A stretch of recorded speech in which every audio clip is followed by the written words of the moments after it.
السلام عليكم ورحمة الله وبركاته متتبعي الأوفياء، وش راكم؟ إن شاء الله تكونوا كامل بخير وعلى خير. الوصفة تاع اليوم هي تلبية لطلبكم، هي وصفة المقرقشات على أصولها، مقرقشات تاع زمان أو الخشخاش مثل ما يقولوه في أماكن أخرى. المقرقشات تاعي اليوم راح نعملها لكم بالزبدة، اللي حاب يعملها بالزيت طبعا تبعوا الفيديو، راح ننصحكم وراح نعطيكم جميع الملاحظات وجميع النصائح. القريوش عفوا المقرقشات تاع اليوم احنا نقولوا لها المقرقشات. تتباع مازالت لحد الان تتباع عند مول الزلابي. نشروها في سائر الايام، صدقوني رائعه جدا خاصه في الشتاء، دائما تكون حاضره في المحلات وفي الديار. كيف اللي اول مره يشوف قناتي ادعوه الى الاشتراك وتفعيل زر الجرس، ولا تبخلوا علي بتعليقاتكم اعجاباتكم تشجيعا منكم ومزيدا مني. نروح ونشوفوا المقادير. المقادير البنات بسيطة وموجودة في كل بيت. أول شيء عندي فرينة أو طحين كيلت بهذا الكاس. انتوما تعملوا كيل كبير تقدروا تضاعفوا الكمية. أنا هنا عملت كيل صغير فقط. هنا نخلت الفرينة تاعي، ضروري إني ننخلها. هنا عندي على راس المغرف قرصة تاع خميرة الحلوى، عفوا خميرة الخبز، وفانيليا وملح. نخلطهم جيدا. عندي كيلة ناقصة صباع تاع عيدام أو زبدة ذايبة أو مارغرين ذايبة. لازم 4 كيلات فرينة تقابلها كيلة ناقصة منها شوية أو كيلة ناقص منها صباع تاع زبدة أو مارغرين ذايبة. نخلطهم مع بعض حتى نتحصل على خليط رملي. ضروري هذه الخطوة. في حين أنا عندي هنا بيضة، عندي ملعقة كبيرة خل، وعندي ماء زهر لجمع العجين. أول شيء راح نحكي لكم على البيضة. لي تحبوا تعملوها بالبيضة، تحبوا تعملوها بلا بيض. كاين اللي يعملها وصفة تاع زمان، كاين اللي يعملها بالبيض، وكاين اللي يعملها بلا بيض. أنا هنا ما كنتش راح نعمل البيضة، لكن شفت في الفريجيدير كنت عملت خبز الدار، بقات لي شوية من هذاك البيض اللي ندهنه من الفوق، قلت خلي نكمله ونعمله في المقرقشات تاعي. نحل هذيك البيضة تاعي مع ملعقة كبيرة من الخل. يعني كنصيحة أخرى، اللي حب يضاعف الكمية ويعمل كيلو، عبالي راح تتسألوا تقولوا لي كي نعملوا كيل كبير قداه نستعملوا البيض. كل كيلو فرينة تقابلها بيضة واحدة، كل كيلو فرينة تقابلها بيضة واحدة. وتقدروا تستغنوا تماما على البيض، لكن حبذا انكم تخلوا العجينه تاعكم ترتاح جيدا، ترتاح يعني مليح مليح، راح تجيكم قرقشات روعه روعه. ونعجن بالمزهر حتى نتحصل على خليط أو قوام عجين متماسك. لازم يكون متماسك وحاكم روحه، ما يكونش طري كيما تاع البقلاوه ولا تاع القريوش الاخرى، يكون حاكم شويه روحه عليهم، يعني يكون يابس عليهم. هنا راح نعجنوا مده من الزمن تقريبا 10 دقائق الى ربع ساعه. نعجنوا مليح بهذا الشكل، نعجنوا جيدا. ضروري ان نعجنوه. شوفوا العجين تاعي راهو حاكم روحه متماسك، ماهوش طري زي تاع البقلاوه. وهذا السر تاع المقرقشات.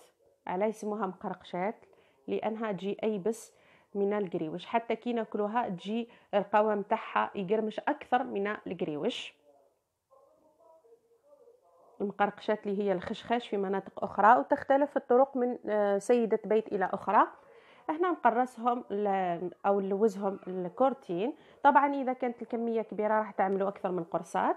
انا عندي ما عنديش فيلم ترانسبارون او بابي ترانسبارون، هنا عملت ساشيه غسلتها طبعا جيدا ونشفتها، وبعد خبيت فيها العجينه تاعي وخليتها ترتاح مده ساعه من الزمن. انا هنا خليتها ساعه، انتم تقدروا تزيدوا اكثر من ساعه. كل ما ارتاحت كل ما راح تعطيكم الطوع وتجيكم رائعه جدا. شوفوا العجينه تاعي بعد ما ارتاحت ما تلصقش في الحلال او في القراص. وهذه من بين النصائح ومن بين الاسرار تاع القريوش ما نحلوهاش عفوا المقرقشات ما نحلوهاش بالفرينه ولا بالنشا.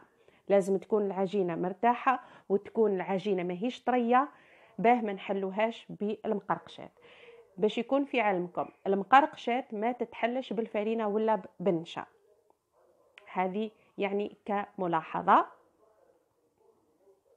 ومن بين اسرار تاع المقرقشات لازم تكون العجينه هكذا وما تتحلش بالفرينه وبالنشا. الا تحليناها بالفرينه وبالنشا تسمى راهي عجينه تاع قريوش، وباللي راهي اطرى من عجينه المقرقشات. هنا العجين تاعي قطعته حليته، لازم يكون السمك ماهوش رقيق بزاف، يكون شويه شويه. قطعته لشرائط، نتوما تتحكموا في الطول والعرض ونبدو نقلو فيها. انا الزيت تاعي يكون سخون، سخنته على نار قويه. بعدها كي سخنت لي زيت نقصت لها على النار ونحط المقرقشات تاعي.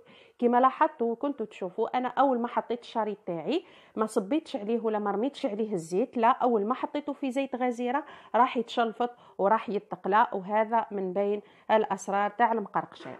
المقرقشات ما نرموش عليها الزيت، اول ما نحطوها بالفرشيطه ندخلوها في هذاك الزيت راح تتنفخ عفوا، ونبقوا نلووها وهي طيب وتتنفخ وما تجيش معجنه من الداخل. وجربوها واحكموا.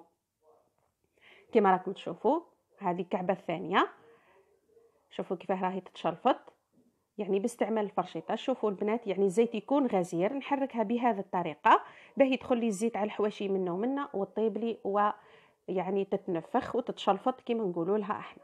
شوفوا البنات يعني الصوره واضحه، والصوره والدليل انه ناجحه 100%. كل ما تشلفطت لكم المقرقشات راهي ناجحه، الا ما تشلفطت لكمش يعني العجينه تاعكم ماهيش مرتاحه وماهيش ناجحه. هذه العمليه الثالثه او الحبه الثالثه. شوفوا البنات نلويها هيك نحركها في الزيت لانه زيت غزير، راح تدخل لي زيت منه طيب لي من الداخل وما تجيش معجنه. نتمنى نكون فتكم بالنصائح. هذه هي المقرقشات تاعي بعد ما وجهدت. يعني شوفوا شكلها رائع جدا. اسمحوا لي راني ما نقدرش نهدر قراجمي وجعيني، راني كنت مريضه.